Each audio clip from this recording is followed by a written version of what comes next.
Assalamualaikum warahmatullahi wabarakatuh. Sebelum cerita dimulai, mari bersama-sama kita bersholawat untuk Nabi Muhammad Shallallahu Alaihi Wasallam. Semoga cerita ini membawa hikmah untuk kita semua.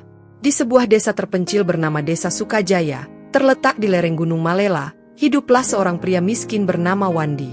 Sejak kecil, hidup Wandi penuh perjuangan. Ia yatim piatu, dan satu-satunya penghidupannya adalah dari hasil alam. Pada suatu siang yang cerah, Wandi memutuskan pergi ke dalam hutan mencari buah-buahan. Ia membawa keranjang kecil dari anyaman bambu, berharap bisa menemukan pisang hutan atau jambu liar untuk dijual keesokan harinya. Namun, semakin dalam ia berjalan, suasana terasa aneh. Burung-burung yang biasanya ramai mendadak sunyi. Angin pun terasa dingin menusuk. Tapi Wandi tetap melangkah sambil berzikir dalam hati, memohon perlindungan Allah. Di balik semak lebat, pandangan Wandi terhenti. Ia menemukan seorang wanita muda tergeletak di tanah.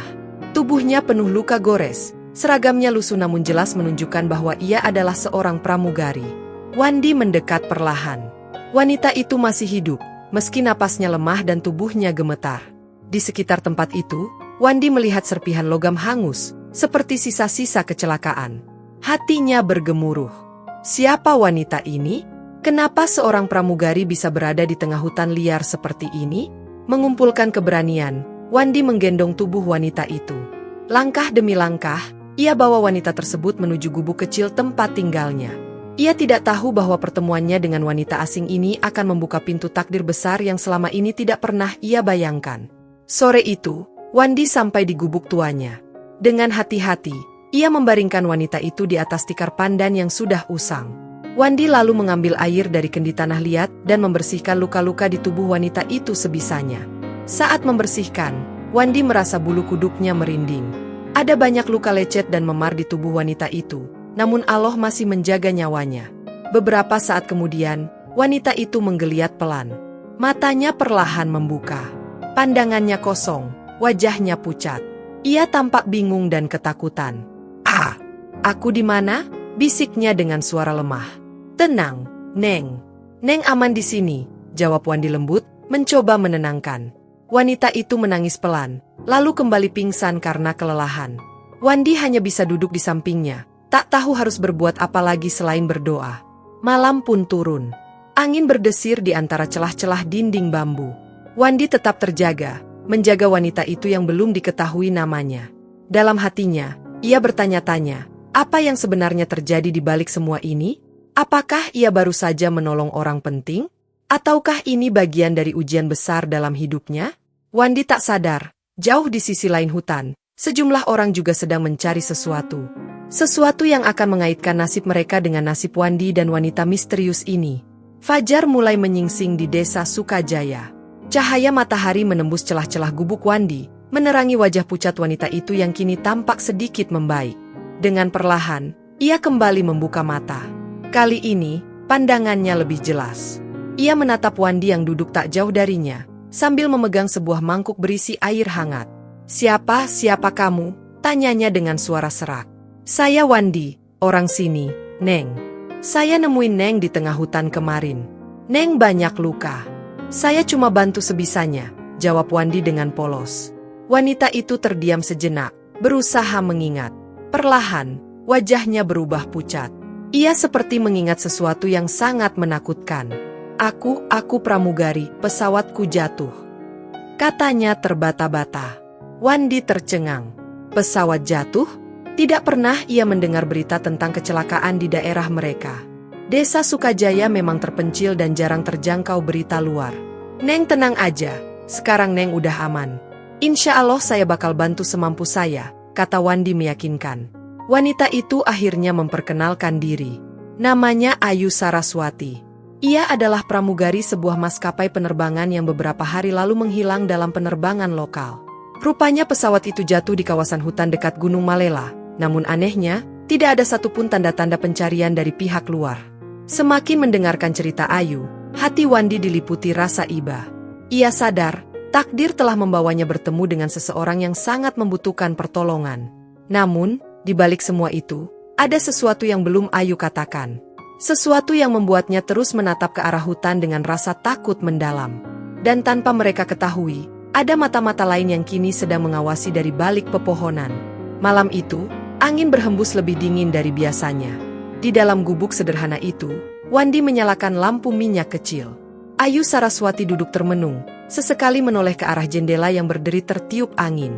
"Ada apa, Neng? Kelihatan takut?" tanya Wandi dengan suara pelan. Ayu menggigit bibirnya, ragu untuk bercerita. Tapi akhirnya ia memberanikan diri membuka suara. "Saat pesawat jatuh, aku sempat sadar sebentar. Aku lihat ada sosok-sosok aneh di sekitar reruntuhan. Mereka tidak menolong, mereka cuma berdiri menatap kami," katanya lirih, suaranya bergetar. Wandi mendengarkan dengan saksama. "Aku pikir itu cuma bayangan atau halusinasi, tapi tadi sore aku lihat lagi dari jendela sini. Ada yang mengintai dari balik pepohonan," lanjut Ayu. Wandi langsung berdiri dan memeriksa keluar jendela. Hanya gelap gulita dan suara hutan malam yang terdengar. Ia mencoba menenangkan Ayu. "Mungkin cuma hewan, Neng.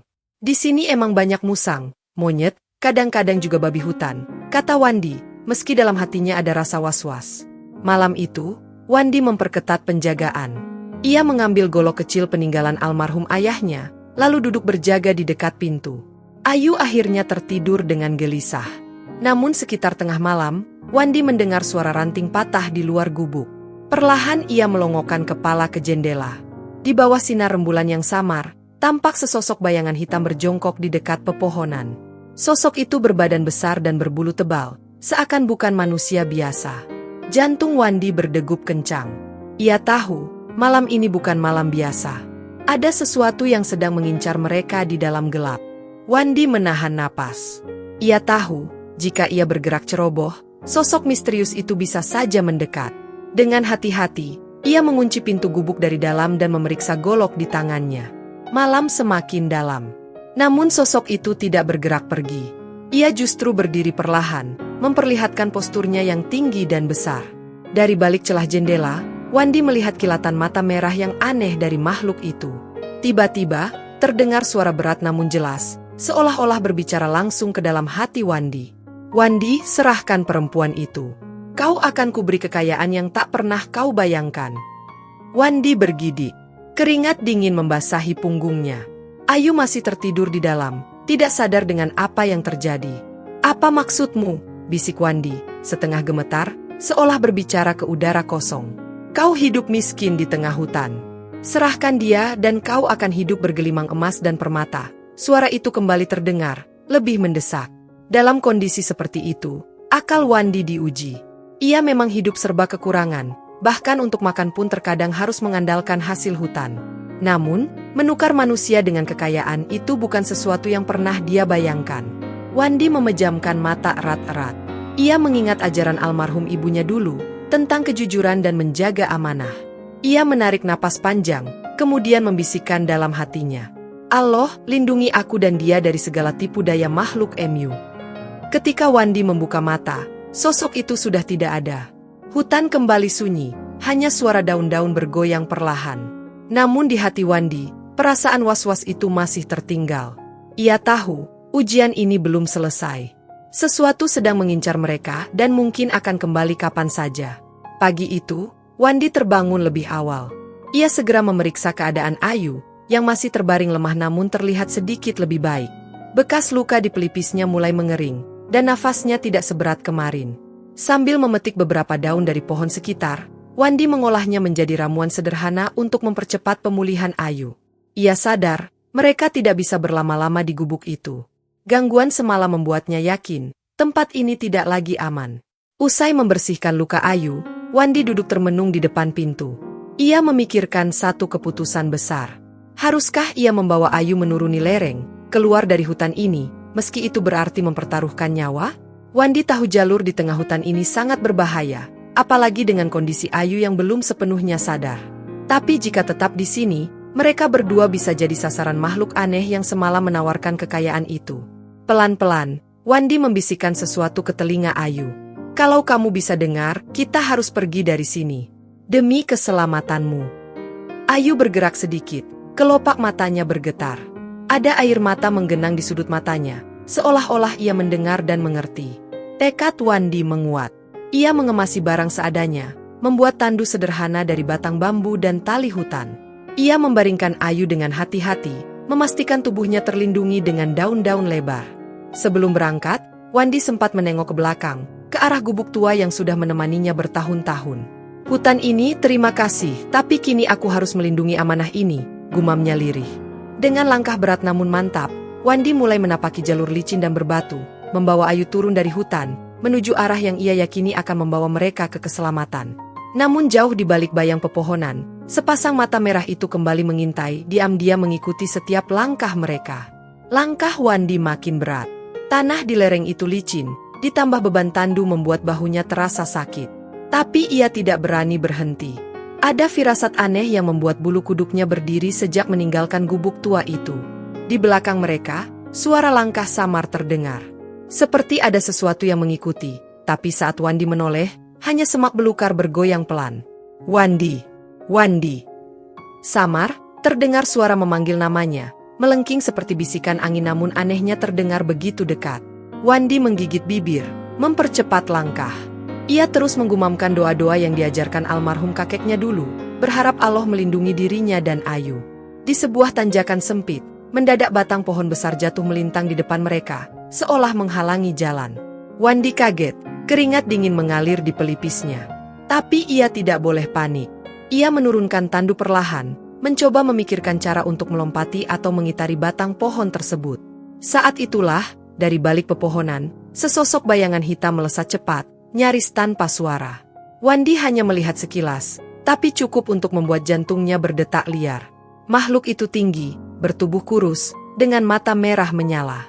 Wandi menarik napas dalam-dalam. Ia tahu, ini bukan sekadar ujian biasa. Ini pertarungan untuk bertahan hidup. Dengan tenaga sisa, Wandi memanggul Ayu di punggung, melompati batang pohon itu, dan berlari sekuat tenaga, walau medan di depannya makin curam dan licin.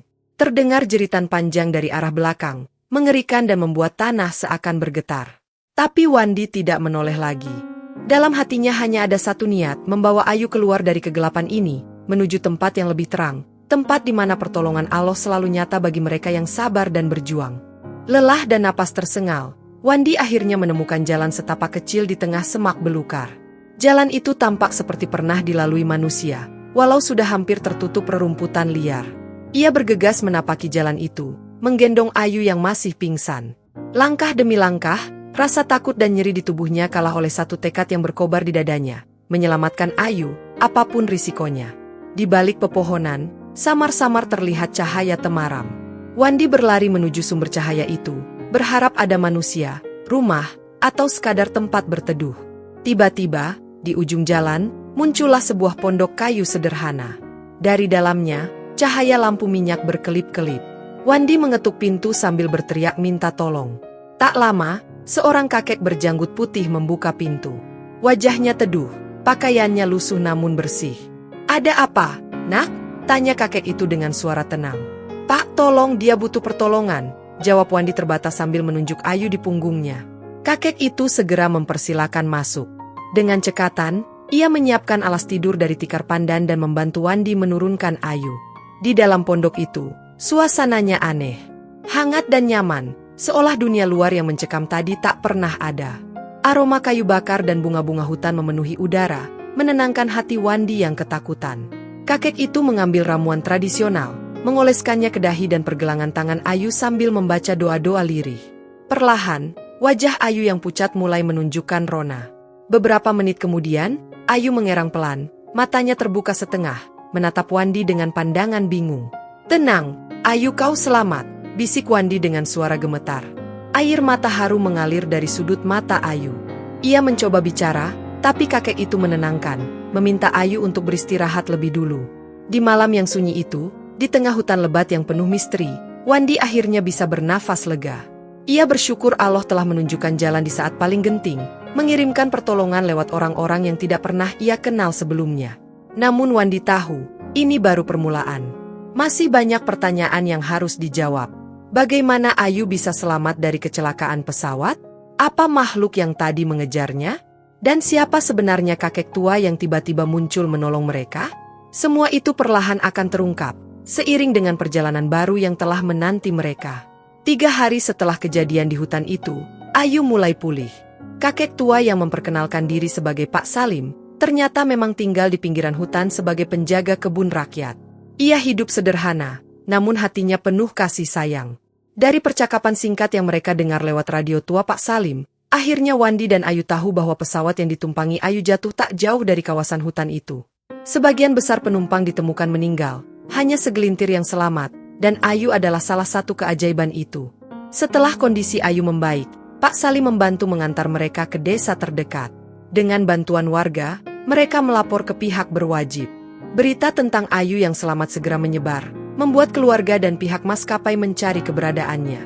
Saat akhirnya dijemput, Ayu menangis terseduh, tak henti-hentinya berterima kasih kepada Wandi. Ia tahu, jika tidak ada Wandi, mungkin ia sudah menyerah di tengah hutan tanpa pertolongan. Kisah mereka menjadi perbincangan banyak orang. Banyak yang menyebutnya sebagai kisah keajaiban, bukti bahwa Allah selalu punya rencana terbaik di balik setiap musibah. Hari-hari setelahnya, Ayu tak pernah melupakan Wandi. Ia beberapa kali datang ke kampung Wandi, membawa berbagai bantuan. Bukan hanya untuk Wandi, tapi juga untuk orang-orang miskin lain di desanya. Bagi Wandi sendiri, semua ini terasa seperti mimpi. Niatnya yang sederhana, hanya mencari buah di hutan untuk mengganjal perut, justru membawanya bertemu takdir besar. Sebuah anugerah yang tak pernah ia bayangkan. Di suatu sore yang tenang, saat matahari mulai tenggelam di balik pegunungan, Wandi duduk di depan gubuk tuanya sambil memandang langit. Ia tersenyum kecil, membisikkan doa penuh rasa syukur. Dalam hatinya, Wandi percaya tidak ada kebaikan yang sia-sia di hadapan Allah. Dan kadang, jalan menuju kebahagiaan datang dari kejadian yang tak pernah kita duga. Akhir dari kisah ini hanyalah permulaan dari takdir indah yang Allah telah siapkan untuk Wandi dan Ayu. Subhanallah, dari kisah ini kita bisa mengambil hikmah bahwa kebaikan sekecil apapun bisa membawa perubahan besar dalam hidup kita. Terima kasih sudah menyimak cerita ini sampai selesai. Kalau kalian suka dengan kisah ini, jangan lupa untuk like, subscribe, dan tulis komentar kalian di bawah ya. Kalau mau request cerita lain, tulis aja di kolom komentar. Insya Allah akan kita ceritakan di video berikutnya. Sampai jumpa di kisah penuh hikmah selanjutnya.